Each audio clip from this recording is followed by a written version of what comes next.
I sidste uge der indgik regeringen og Dansk Folkeparti en aftale om at opsætte et 70 km langt hegn langs den dansk-tyske grænse.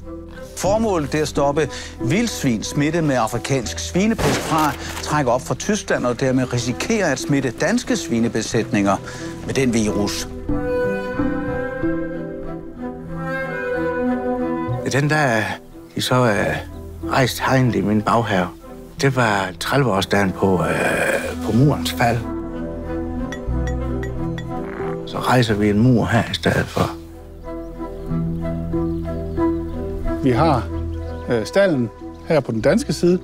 Vi har stuehuset lidt tilbagetrukkende, også på den danske side. Og hvis vi vender os herover af, og jeg går lige 1 meter, så er jeg faktisk i Tyskland nu. Og herover har vi så den tyske lade, som blev bygget af min bedstefar i 27 efter de problemer, der havde været med genforeningen i 20. Min far han havde jo en bror boende i Tyskland, og han måtte ikke komme ind i stuehus til Danmark. Så han gjorde det. Han fandt et bord og placerede lige på grænsen, satte han bordet og inviterede dem alle sammen. Og så kunne dem med tysk baggrund sidde midt på grænsen og til den tyske side, og dem med dansk baggrund kunne sidde omvendt til den danske side.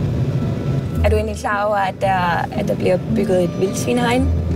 Der, hvor grænsen ligger inde? Ja, jeg har godt hørt om det. Det giver jo ikke rigtig nogen mening, fordi der er de der huller, hvor så de der traktorer kan komme igennem med landmændene. Så det giver jo ingen mening. Nytårsbal. Ja, i håndværkerforeningen var det. Jamen, så kiggede vi jo lidt, og de ikke et flot pige ved.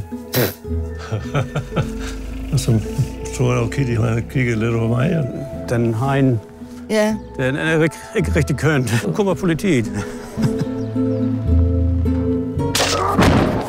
Benjamin og jeg, vi havde min lille bænk her, vi kunne sidde og kigge ned i kløften, holde hinanden i hånden, fortælle hinanden, at det var for evigt. Men nok det er den frie verden, her, jeg har kæmpet for. Det er det, jeg bløder for, ikke som dansker, ikke at være åben. Om sommeren, der cyklede vi over den her grønne grænse, så cyklede vi til Nyhus, og så hoppede vi i vandet ned i Værseslæben. Fordi det var en smartere strand, og der var også smartere fyre.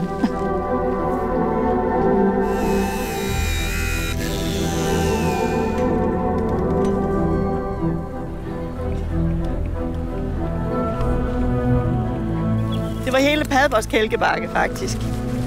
Det, der er fantastisk ved den kælkebakke, det er, at den er så grænseoverskridende, fordi at man sætter sig på kælken i Tyskland, og så russer man ned til Danmark.